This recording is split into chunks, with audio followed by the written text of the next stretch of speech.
Hi, this is Yvonne LaRose, and I want to talk with you, some of you, who keep going after the same type of opportunity. And the trouble is, you're not getting in the door. It feels like the door's been locked with some kind of super glue, but you keep trying to get in that same type of door.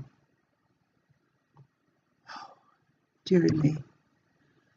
What's being overlooked is the fact that there are some other doors and openings for entrance.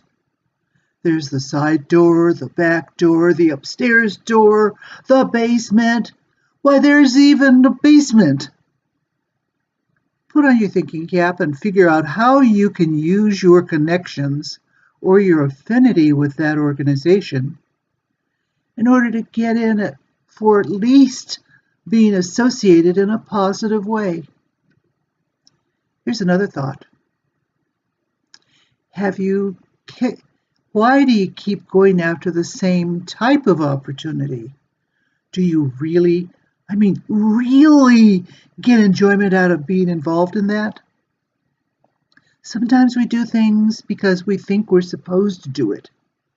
Sometimes we do things because we've been told, even programmed, to do them. We haven't really thought about why we're involved. We just do because we're supposed to do. What about going after something different?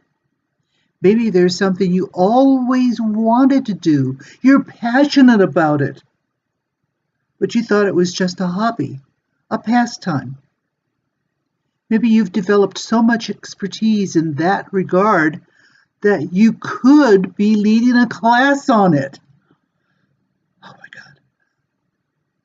Just as with that epoxy door, there are other ways to get inside and get involved.